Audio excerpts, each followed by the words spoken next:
मग मी अभ्यासात डिस होतं डिस, म्हणजे मला अभ्यास येतच नव्हता. पण हे तर नुसतं असं केलं तर मला सण होत नाही. सोन्या दात म्हणजे हे दात पाडून मी बसवला आहे. हे बघा, हे बघा, हां बसला. मला शुद्ध बोलता येत नाही.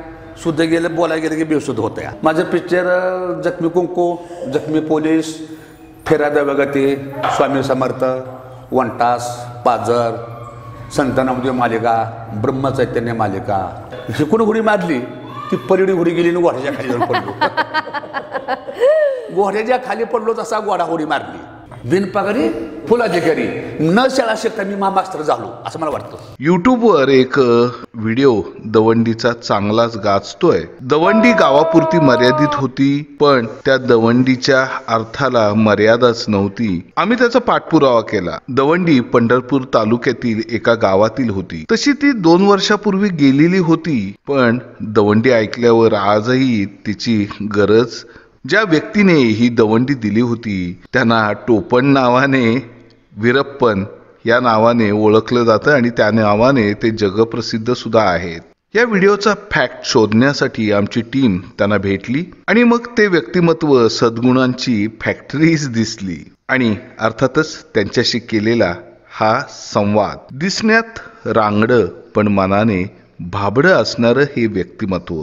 जीवनाच्या प्रत्येक टप्प्यावर अनुभव घेत स्वतःच्या जगण्याचं तत्वज्ञान निर्माण केलेलं, शिक्षणाचा गंध नसताना माणुसकीचा सुगंध दरवळणारं अवलिया व्यक्तिमत्व, अर्थातच चांगदेव दानवे देगाव. चला तर आपण त्यांच्याशी संवाद साधूयात. नमस्कार, केडी न्यूज अर्थात कर्कमदर्शन न्यूज चॅनलमध्ये आपलं सगळ्यांचं स्वागत आहे. बातम्यांबरोबर बरंच काही, सर्वांसाठी सर्व काही. तर आता आपण चांगदेव दानवे अर्थात वीरप्पन यांच्यासोबत आहोत. त्यांच्या बऱ्याच सारे व्हिडिओज व्हायरल गेलेले आहेत. त्यातली एक दवंडी होती जी अभ्यासासाठीची होती की 6 वाजता भोंगा वाजणार आणि सगळ्यांनी अभ्यास करायचा आहे. तर अशा भरपूर साऱ्या गोष्टी आहेत ज्या त्यांच्याबद्दल व्हायरल झाल्यात. त्यांची नागिन चप्पल पण होती जी व्हायरल झालेली. तर मला त्यांना विचारायचं की ही अशी आवड कधीपासून लागली तुम्हाला ॲक्टिंगची? आणि हे ॲक्टिंगची आहे मला ही आवड मी 1972 मी शाळेला होतो. मग मी अभ्यासात डिस होतं डिस, म्हणजे मला अभ्यास येतच नव्हता. मग पहिलं कोथवचं शाळेला जो वजं घेतो त्याला 4 मार्क आगाव, जो पळतो त्याला 2 मार्क आगाव, जो पक्षीचा आवाज काढायचा त्याला 2 मार्क आगाव.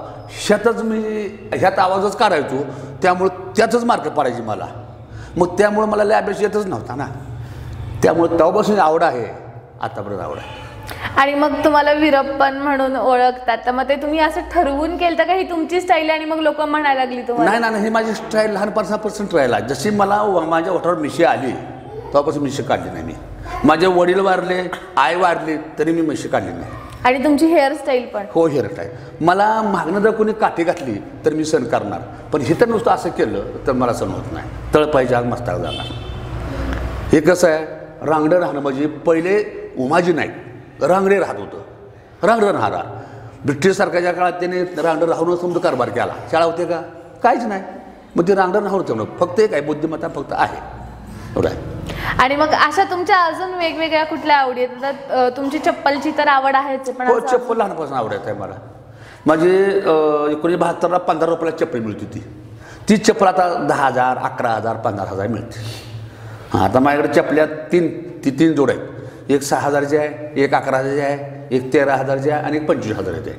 आणि तो चप्पल माझी यूट्यूबमध्ये आहे. चप्पल. आणि काय खासियत आहेत त्या चप्पलांचं जरा सांगाल का? चपल्याचं खास म्हणजे याला 100 घुंगरू आहेत, 100 लाईट आहे. आणि तर तुम्ही मला आणून धावतो. 100 लाईट आहे, 100 घुंगरू आहे. आणि नागाच्या फाड्या त्याला 7 आहेत. त्या 7 फाड्या असल्यामुळे त्याला नागिन चप्पल असं नाव दिलं जातं. हा, असं आहे. आणि तुमचा दात पण सोन्याचा आहे, तर मग त्याची आवड? सोन्याचा दात म्हणजे हे दात पाडून मी बसवला आहे. बुकी हांडली दात पाडला आणि हे दात मला सोन्याला बसवला. हे बघा, हां बसला. आणि हे म्हणजे तुम्ही स्वतः बुक्की पाडून स्वतः बुक्की मारून पाडली. तुम्हाला असं स्वप्न होतं का की असं सोन्याचा दात असावा आपल्याकडे? कसं? नाही, एक ते कसं म्हणते का, ती पोरपणाचा खेळ होता. लोकांचं काय बघायचं किंवा काय ना, माझं स्वतःचं जिचं मला स्वतःला वाग वाटेल ते वागणार मी. फक्त मला कसलंच वागायचं झालं तर मी रांगडं वागणार. मला शुद्ध बोलता येत नाही. शुद्ध गेलं बोलायला गेलं की बेशुद्ध होतं या. म्हणून आपलं रांगडं बोलायचं, रांगडं चालायचं, समजा कपडे रांगडे समजत राहते. आणि तुम्ही कोणकोणत्या सिनेमात काम केलं? माझं पिक्चर जखमी कुंकू, जखमी पोलीस, फेरा देवगती, स्वामी समर्थ, वनटास, पाझर, संत नामदेव मालिका, ब्रह्मचैतन्य मालिका, सगळ्या पिक्चरमध्ये मी काम केलं. आणि मग एखादा किस्सा सांगा जो तुम्हाला आवडलाय किंवा सिनेमात काम करतानाचा, तो अनुभव कसा होता तुमचा? एखादा किस्सा म्हणजे असं होते, आमच्या गावाला स्टार्टिंगला शूटिंग आली, चालू करायला आले शूटिंगवाली. कोण आले? संत नामदेव मालिकेचे लोक आले. संत नामदेव मालिका आले, आमच्या इथे देवी आहे, संध्यावेळी देवी आहे. तर त्यांनी गेली आणि ते देवीमध्ये गेले. म्हणलं मग मी इथला शिपाई आहे ना, मग शिपाई म्हटलं मी गावात मला परका म्हणून दिसला की मी थांबू देत नाही, अजून मी थांबू देत नाही. परकं कोण दिसलं की मी त्याला 1 मिनिटात गावाच्या बाहेर काढतो, असला माझा तडाखा होता. ती आली लागली शूटिंग काढायला. मी म्हणलं का म्हणलं शूटिंग काढून एखादा बॉम्बे टाकसाला म्हणलं येड्यावर, म्हणलं कशाला त्याला बाहेर निघा म्हणलं.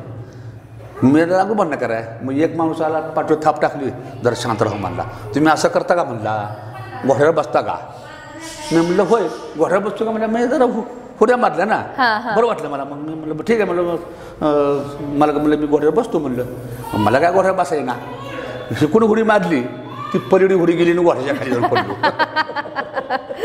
घोड्याच्या खाली पडलो तसा घोडा उडी मारली. मेहरबानी कुठं पोटावर पाय दिलं नाही. मग ती एक किस्सा मला त्याचा घडला होता. तो किस्सा घडला, मग तेव्हापासूनच मला नाद लागला. केले की 4-8 दिवसानं पुन्हा तेव्हा मोबाईल नव्हता, काहीसुद्धा नव्हतं माझ्याकडं. पुन्हा मग आपलं असं पिक्चरचं करत करत करत मग पिक्चरपर्यंत मी पोचलो. तुमच्या आज अलकाताई असू द्या, वर्षा वजगावकर असू द्या, कुणाचं त्यांचं मतदान कार्ड वगैरे माझ्यापाशी आहे. अखिल भारतीय मराठी चित्रपटाचं ते सभासद आहे, सभासद आहेत आणि 2024 पर्यंत ते सभासद आहेत. तर फार फार मोठी गोष्ट आहे ही. तुमच्या आशीर्वादानं, सगळ्याच आशीर्वाद आहे. आणि मला माझ्या देगावातलं महत्त्वाचं म्हणजे सांगायचं, माझ्या देगावकराचं एवढ्या लेकरापासनं बाया पोरासह, म्हातारा असू द्या, तरुणा असू द्या, कोणी असू द्या, माझ्यावर प्रेमातून आपट करतात. बसल्या ठिकाणी मला म्हणलं मला जेवण भूक लागली तर ह्यांची असू द्या, त्यांची असू द्या, कोणी गावात कुठेही असू द्या, तेव्हा तव्यावर ठेवून भाकरी करून मला भाकरी दिली पाहिजे. इतकं प्रेम करते माझ्यावर माझं गाव. मी कधी कपडे विकत घेत नाही, काय गहू, ज्वारी, मका, हरभरा काही विकत घेऊ शकत नाही. हे सुद्धा विकत घेत नाही मी. सगळं मला मोफत मिळू शकतं. तेवढं गाव प्रेम करतं माझ्यावर. आणि तुम्ही सोशल मीडियावर नाही आहात? सोशल मीडियावर आहेत ना. आहात ना? हो. आणि तुम्ही चालवता स्वतः तुमचं अकाउंट? नाही, मला तसलं काय कळत नाही. मी काय हे मला काय येत नाही करायला. ते तसलं करायला मग लई मोठा झाला असतो मी. लई मोठा झाला असतो. बरं, एक दवंडी कधीपासून तुम्ही हे चालू झालं की तुम्ही दवंडी द्यायचा? दवंडी म्हणजे ही दवंडी ग्रामपंचायत म्हणजे शिपाई म्हणून आलो मी. ही दवंडी म्हणजे मी पहिल्यापासून देत होतो, परंतु आता आमच्या हा गावात आता माझ्या कमी कमी 40 वर्ष मी शिपाई केलेला माणूस आहे. 40 वर्ष म्हणजे माझ्यापासून कमी कमी 8-9 सरपंच गेले. मग असा एक सरपंच आता आला आहे, आता संजय महादेव गाडगे, नवीन सरपंच आला, आधी जवन पोरग आहे. त्या माणसाने इतकी सुधारणा केली गावाची की त्यांनी मला सांगितलं अशा रुपयात शाळा शिकवायची आणि आपल्याला दौंडी द्यायची. मग त्यांनी सांगितलं त्या रुपयात मी आपल्याला दौंडी दिली. माझं कसं आहे, एकदा दौंडी दिली मग ती फेमस झाली आणि त्या व्यक्तीनं साऱ्या गावाचा विकास, 1 नंबर विकास केला. तुम्ही एकदा दाखवाल देऊन एकदा दौंडी? आता तसंही 6 वाजत आलेत, एकदा दौंडीची एक झलक. म्हणजे कोणची शाळेची देऊ का कोणची देऊ?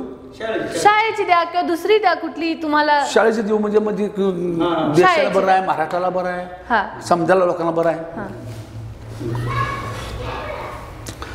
ऐका सर्व देगावकर बंधूने, संध्याकाळच्या 6 वाजता बोंगा दिला जाईल. बोंगा दिला की सर्व लोक मुलावाने अभ्यासाला बसायचं आहे. संध्याकाळी 6 ते 8 अभ्यास करायचा. देगाव गावामध्ये TV बंद राहणार, मोबाईल बंद राहणार. ज्याची TV आणि मोबाईल चालू राहील अशा लोकांना 1000 रुपये दंड घेतला जाईल.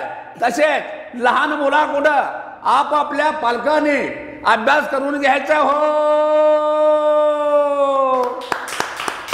मस्त मस्त मस्त. आणि तर मग अशा जेव्हा तुम्ही दौंडी देता तेव्हा तुम्हाला काय वाटतं या वेगवेगळ्या संकल्पनेबद्दल? मला असं वाटतं की बिनपगारी फुल अधिकारी, बिनपगारी फुल अधिकारी, न शाळा शिकता मी मास्तर झालो असं मला वाटतं.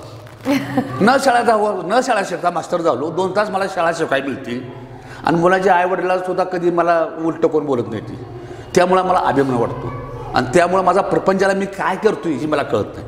मला प्रपंच करायचाही नाही आणि केलाही नाही, कायच नाही. ही प्रपंच असला ही मुलं कुठं बघडली दंदा पळत जाते मामाला म्हणजे अभ्यासाला बसते समाधान वाटतं मला. म्हणजे ह्याला म्हणायचं बिनपगारीन फुल अधिकारी, न शाळा शिकता मास्तर असलाय.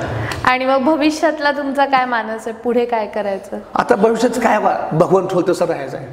आता तर गाव सांभाळत आहे. रिटायर झालो तरी मला संजय गाडगे सरपंचानं अजून कामावर ठेवला या, काम कर आणि करून खा. आणि मला ताई वर्षाला माल मासूळ लोक देते ती, त्यामुळं मला माझं पाय निघत नाही. काय कुठं जाऊन कामच करायचं आहे. फक्त गावाची सेवा करायला मिळते, गावचा विकास करायला मिळतो, कुठल्या चांगल्या माणसात बसायला मिळतं. आणि वैशिष्ट्य म्हणजे मला कुठलं गाण नाही, दारू बिडी तंबाखू गांजा काय नाही. आता नाही, पहिल्यापासून जन्मल्यापासूनच नाही. पण मग आता अशी कुठली आवड राहिली आहे का जी पूर्ण करायची? आता दात झाला, मिशा आहेत, चप्पल आहे, अशी अजून काही आवड आहे का डोक्यात की आता हे राहिलंय, हे करायचंय बुवा आपल्याला? आता फक्त छोट्या मोठ्या कॉमेट्या करायच्या, 4 माणसांनी चांगलं म्हणावं, एवढीच आवड आहे, दुसरी काय नाही आवड. नक्की नक्की नक्की तुम्ही कराल. तुमचं बोलणं इतकं छान आहे की असं अजून मस्त कराल. तुमची सगळी स्वप्न पूर्ण झालीच आहेत आणि अजून काय असतील तर अशी भन्नाट स्वप्न नक्कीच पूर्ण होतील.